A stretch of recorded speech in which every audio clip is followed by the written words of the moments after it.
I remember the first time I went to a home furnishings market, say, is what we call I'm it. watching a hockey game, what do I want to be sitting on? Yeah, that's exactly it. And, you know, as a young guy, I had more contemporary tastes, and I found myself interested in looking at things that were personally interested to me.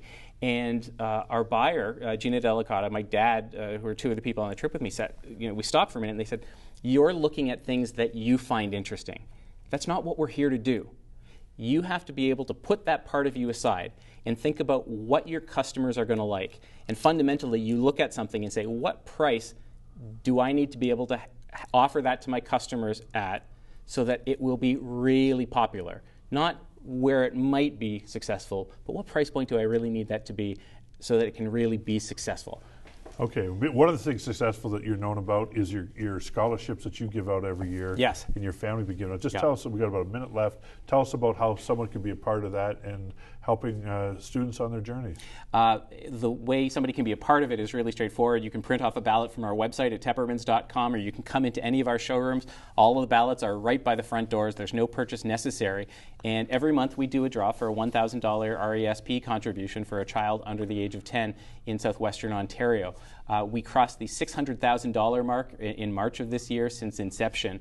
And it was actually Andrew's idea. But in 1997, we were looking for something that we could do as an ongoing program to give back to our communities. And education has always been just about the most important thing to my grandparents, to my parents, and now that Andrew and I and our wives Tina and Julie are also parents, to us also. For my grandfather, who came to Canada from Eastern Europe with no language and essentially no education, he was able to make a living here through his hard work and through fulfilling his promises to his customers.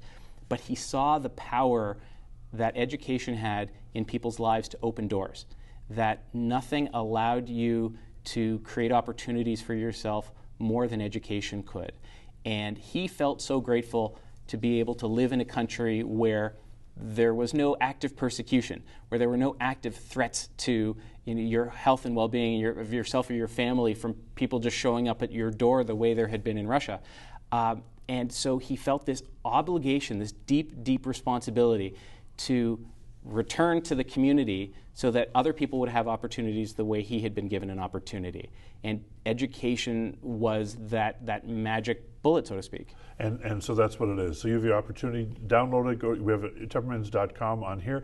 I'm going to have you look at that camera, your own camera. Look at your camera, and I want to hear the family to family. That's the difference. I'm sure you're asked this all over town. So this is how I'm going to end my show. Thank you for being part of our 15th year. Go ahead, Noah Tepperman. I'm Noah Tepperman, third generation, family to family for over 90 years. That's the difference.